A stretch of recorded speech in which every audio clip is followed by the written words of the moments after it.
So what up?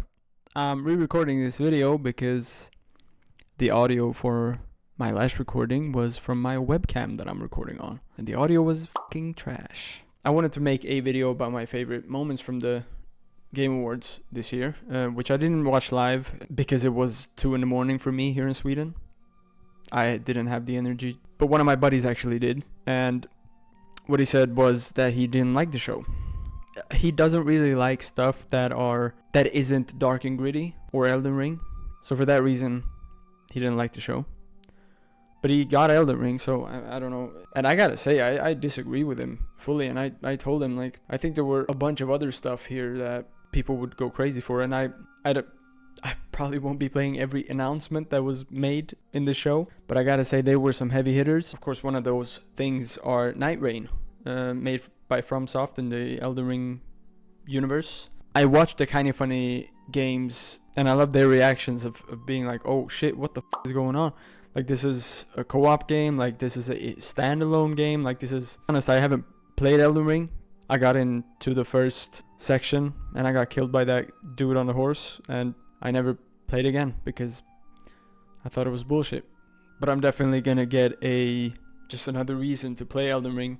I know that Seamless mod probably caught FromSoft's eyes. But yeah, Night Rain, I think it was awesome to see that the reactions and what they brought, and like bosses from all 3 games and some stuff from Bloodborne, and yeah, it's just a great showcase of FromSoft's library of games.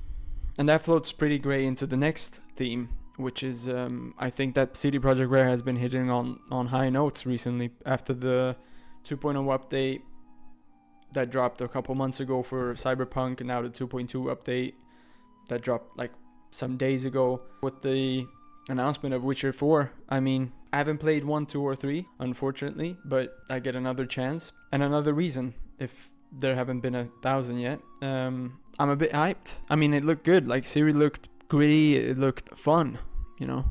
Like, the animation was really nice, and I felt like the whole vibe of the trailer was really dark, and it was a nice trailer. It was a good opener for the awards as well, I think. And then on to Obsidian. Like, I feel like they've been hitting on highs as well recently. Avowed is coming in a short few months now, and they just unveiled The Outer Worlds 2 that is coming on the back end of 2025. I feel like Obsidian is going to have a banger of a year because I've seen the reactions to Avowed. I'm excited. I'm excited for Avowed, but I'm even more excited for Outer Worlds 2 because in 2020 when the world shut down and we were all home and stuff, I got to play The Outer Worlds, and I felt like it was a great game. It was a great vibe. I liked the art style, and I liked the story as well. I played it on my Xbox back in the day. I think Obsidian are gearing up for a great year, and I think it's great work for Xbox as well. Just to pinpoint something, I thought Sven Vinkey's speech while presenting the Game Awards was great. If you haven't seen it, just go watch it. Sven had an all-time TJ moment on stage and presented Team Asobi with the Game of the Year for Astrobot, which I personally haven't played. I hope I get to, but I gotta say it looks like a worthy winner. They won a bunch of awards: Best Game Direction, Best Family Game, Best Action Adventure, and most importantly, Game of the Year. And I feel like it's definitely an all-timer. But for me, the must be the highlight of this show is Intergalactic. It looked so goddamn dope. I love the vibe, this analog space vibe. The title song that they used was fantastic. The setting, like, I got kind of a Guardians of the Galaxy vibe from the whole thing, like with the Sony CD player and the old Adidas and stuff. But the anime on the TV and the boss calling from the TV, and you can just, and there are a bunch of screens all over the ship. It kind of gave me the Incredible True Story vibes from Logic, and honestly, that's my favorite album from him. So I really hope that this, because I know that there's a connection there between Neil and Bobby.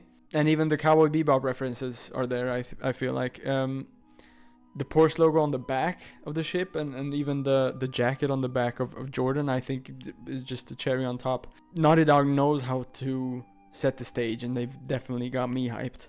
Maybe 2026, late 2026, 2027. I think the same as for The Witcher. I feel like this is gonna be one of those farewell PS5 games, like the Last of Us 1 and 2 are for PS3 and PS4. It definitely scratched an itch for me, and I'm even missing out on announcements at this point. Like, we had so many, like Turok, or what's it called? Onimusha. We had Slowcap's new football game rematch, which I'm the sports guy in my friend group, and that's probably a game I'm gonna be playing. It looks a bit like Rocket League, and I like that because it's a bit more football oriented, like with actual players. So that's gonna be dope. There are a bunch of announcements that I'm not thinking of right now, but if you enjoyed this video, like it, subscribe, comment on what you want to see, and share it with a friend. I'll see you in the next one, and I'll be back with a banger. Peace.